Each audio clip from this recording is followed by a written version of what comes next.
এখন হঠাৎ করে শিক্ষার্থীরা তারা ভাবছে যে তারা আগের মতো মব করলে, ফেসবুকে আমার বিরুদ্ধে হাহা দিলে আমি বোধহয় ঘাবড়ে যাবো। না তো, যারা লেখাপড়া করবে না তারা টিকটক করবে, যারা লেখাপড়া করতে চায় না তাদের নিয়ে তো আমি চিন্তা করছি না। আমি চিন্তা করছি যারা লেখাপড়া করবে। নাকি মন্ত্রীর পদত্যাগ দাবি করে, আরে ভাই পদত্যাগ তো আমার করতেই হবে যদি কিনা আমি পরীক্ষা ঠিক মতো না নিতে পারি। আমারও তো দাবি পদত্যাগ আমাকে অবশ্যই করতে হবে যদি আমি পরীক্ষা ঠিক মতো না নিতে পারি। তাহলে তাদের তো চিন্তা করতে হবে, তারা পরীক্ষা ঠিক মতো দেখে, আর তাদের তো যদি আমি ঠিক মতো না করতে পারি সেটা তো আমার দুর্বলতা প্রমাণই হবে। জেলা স্কুল মানি নাম্বার 1 স্কুল, কি প্রিন্সিপাল সাহেব মেডিকেল কলেজের জেলা স্কুল। কিন্তু এখন গিয়ে দেখেন জেলা স্কুলের দায়িত্বে ডিসি সাহেবের ছেলেমেয়েরা ঢাকায় থাকে, ঢাকায় লেখাপড়া করে।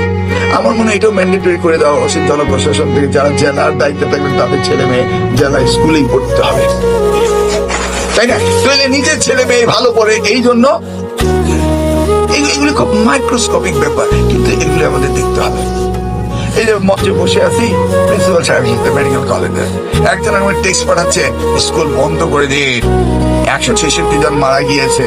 আমি ওনাকে দেখালাম, আর বিষয়টা কি, আমি 166 জন মারা যাচ্ছে তাহলে তো স্কুল বন্ধই করে দিতে হবে। তো উনি বলছেন না, আপনি এটা নিয়ে চিন্তা করার দরকার নাই, বিগত সরকার ভ্যাকসিন দেয়নি বলে ইনফ্যান্ট মারা যাচ্ছে, আর আপনার স্কুল কলেজের ছাত্ররা ইনফ্যান্ট না, তারা মারা যাচ্ছে না।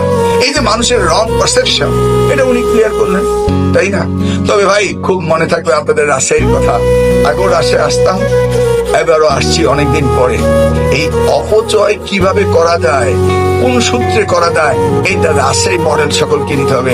সেই জায়গায় আমার বন্ধু আবার সেই চেয়ারে বসছে, বুঝেছেন তো? রাজশাহীতে কি বিরাট ফ্লাইওভার বাড়িয়ে রেখেছে, আমরা স্কুল কলেজ মাদ্রাসায় দিতে পারি না, হসপিটাল দিতে পারি না। রাজশাহীর মানুষ এত বিলাসিতা করে এটা জানতাম না, এবার শিখে গেলাম। এই মডেল মিউজিয়ামে রাখতে হবে, যেখানে প্রয়োজন নাই সেখানে কোটি কোটি টাকা স্পেন্ড করেন। সত্যি এনিওয়ে, আমরা বলেছিলাম যারা 0% পাস করবে সেই স্কুলের এমপিও ক্যান্সেল করতাম, এবার করবো না, বুঝছেন তো? কারণ হঠাৎ করে আপনাদেরকে বলছি করতেই হবে, আপনার হঠাৎ করে আবার সুশিক্ষক হবেন, আবার আমি আগের আইন রাখবো, দুইটা তো একসাথে যায় না, যায় না। কিন্তু আপনাদের লক্ষ্য রাখতে হবে যে এদের না। তো আমরা সারা বাংলাদেশে চিঠি দিয়ে দেবো যে পরীক্ষার সময় যেন বিদ্যুৎ দেবে না হয়।